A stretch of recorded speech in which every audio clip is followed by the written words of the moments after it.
আসসালামু আলাইকুম বন্ধুরা, কেমন আছেন সবাই? তো আজকে আমি ধোকার ডালনা রান্না করেছি, সেই রেসিপিটা আপনাদের সঙ্গে শেয়ার করব।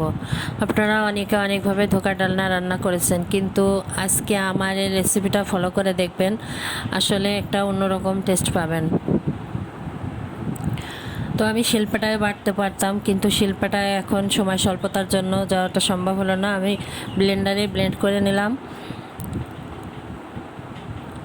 ডালনাটা রান্না করার জন্য আমি বুটের ডাল নিয়েছি।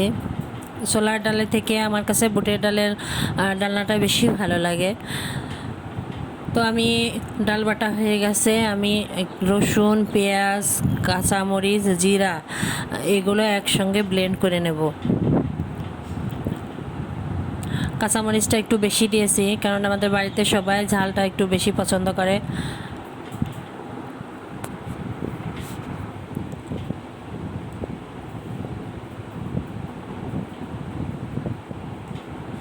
ব্লেন্ড করা হয়ে গেছে। এবার আমি মিশ্রণটি ডালের ভিতরে ঢেলে দেব। এবার এর ভিতরে একে একে লবণ, হলুদের গুঁড়ো দিয়ে ভালোভাবে হাত দিয়ে মাখিয়ে নেব। লবণটা সবসময় নিজের স্বাদ অনুযায়ী দেবেন, ঝাল লবণ দুইটাই।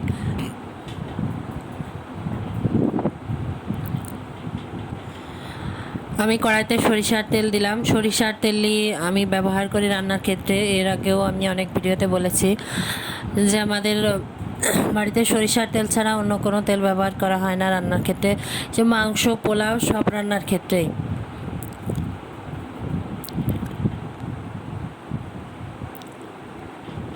তো আমি একটু মোটা মোটা করে গোল গোল করে আমি ডালনাগুলো ভেজে নেব। অনেকে কড়াইয়ে আগে ডালগুলো দিয়ে মশলা দিয়ে ভালো করে কষিয়ে ওটা আঠা আঠা করে প্লেটে নামিয়ে চাকু দিয়ে কেটে স্লাইস করে করে কেটে ওগুলা ভেজে রান্না করেন, কিন্তু আমার কাছে ওই রান্নাটার থেকে আমি যেভাবে রান্না করছি এটাই সবথেকে ভালো লাগে। তো রান্না করতে করতে কারেন্ট চলে গেছে। আমি অনেক আগে রান্না করতে এসেছিলাম, কিন্তু বুঝেনি তো, গ্রামে বসবাস, গ্রামে অনেক কাজ থাকে।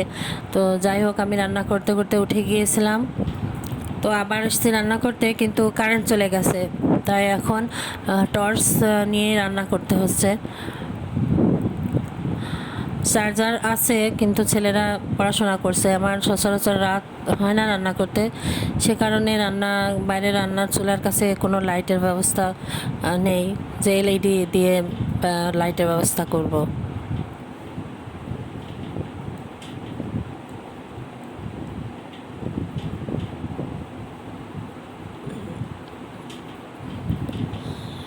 আমি সরিষার তেলের ভিতরে পেঁয়াজ দিয়ে দিয়েছিলাম। পেঁয়াজটা একটু নরম হলে ওর ভিতরে আদা, রসুন, পেঁয়াজ, তারপরে জিরা এগুলো একসাথে বেটে নিয়েছিলাম, সেটা দিয়েছি। একটু পানি দিয়েছি যেন মশলাটা নিচে না লেগে যায়। এরপরে লবণ, হলুদ এবং শুকনো মরিচের গুঁড়া দিয়ে ভালো করে মশলাটাকে কষিয়ে নেব।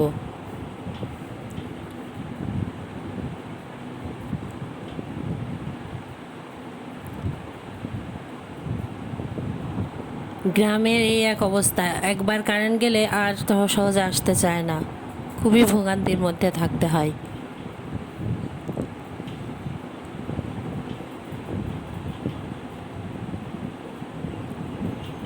মশলাটাকে ভালো করে কষিয়ে নেব। যতক্ষণ না উপরে তেল উঠবে ততক্ষণ কষতে হবে, তা না হলে ভালো টেস্ট আসবে না তো রেসিপিতে। এবার আমি ভেজে রাখা ডালনাগুলো দিয়ে দিলাম। ডালনাগুলো দিয়ে আরও একটু নেড়ে চেড়ে কষিয়ে তারপরে আমি গ্রেভির জন্য পানি দিব।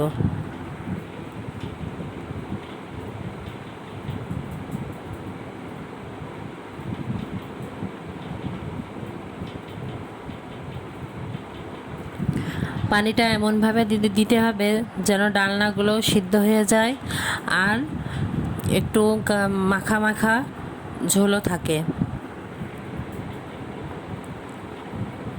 আমি এবার ঢাকা দিয়ে দিলাম। কিছুক্ষণ পরে ঢাকাটা তুলে দেখব কী অবস্থা। তো দেখুন কত সুন্দর একটা কালার এসেছে।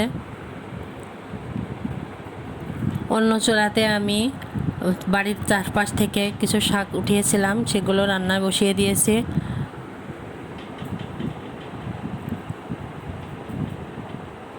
তো আমার এই রান্নাটা যদি আপনাদের ভালো লেগে থাকে তাহলে অবশ্যই আপনারা লাইক, কমেন্টস এবং সাবস্ক্রাইব করবেন। দেখুন রান্নাটা কতটা সুন্দর হয়েছে, দেখে মনে হচ্ছে খুবই টেস্টি হয়েছে। তো আজকের মতো এখানেই শেষ। আল্লাহ হাফেজ।